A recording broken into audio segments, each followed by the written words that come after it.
ছাত্ৰ ছাত্ৰীসকল আজি তোমালোকৰ ক্লাছ 9ৰ মেথছৰ যোনটো 1.4 এক্সাৰসাইজ আছিল সেই কোৱেশ্চন এনসাৰ গিটা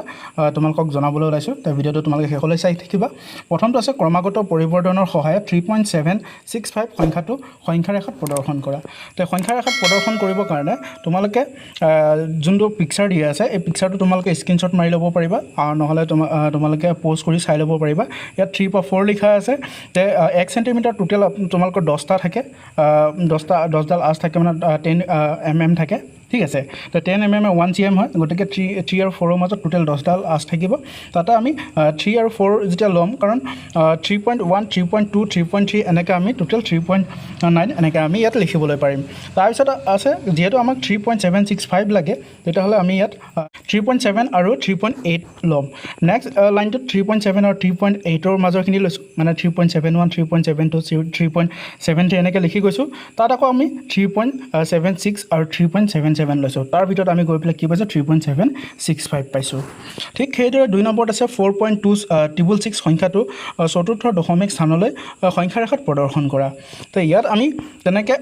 4.26 কৈছে যেহেতু আমি 4 আৰু 5 লৈছো 4 আৰু 5 ৰ মাজত আমি 4.1 4.2 4.3 4.4 4.5 এনেকৈ 4. তাৰপিছত আমি ইয়াত যেহেতু আমি 4.266 লাগে তো 4.2 আৰু 4.3 ৰ মাজত লৈছো তো 4.2 আৰু 4.3 ৰ মাজত 4.21 4.2.2 4.23 4.24 4.25 এনেকৈ লিখি 4.26 আৰু 4.27টো লোৱা হৈছে নেক্সট আকৌ 4.26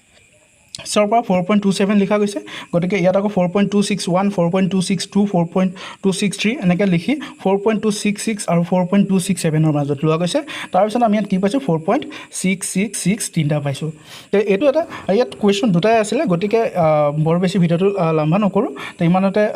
সামৰণি মাৰিম যাতে তোমালোকে বৰ নোহোৱা তে ইয়াত যদি কিবা জানিব লগিয়া থাকে কমেন্ট বক্সত আহি কমেন্ট কৰিবা নিশ্চয় মই তোমালোকক জনাবলৈ চেষ্টা কৰিম আৰু যদি ভিডিওটো ভাল পাইছা চাই তেতিয়া হলে প্লিজ তোমালোকে লাইক কমেন্ট আৰু সাবস্ক্ৰাইব কৰিবা লগতে বেল আইকনটো প্ৰেছ কৰি দিবা আৰু লগৰবোৰকো শ্বেয়াৰ কৰি দিবা তে ছাত্ৰ ছাত্ৰীসকল আজি ভিডিওটো ইমানতে সামৰণি মাৰিছো জয় অসম।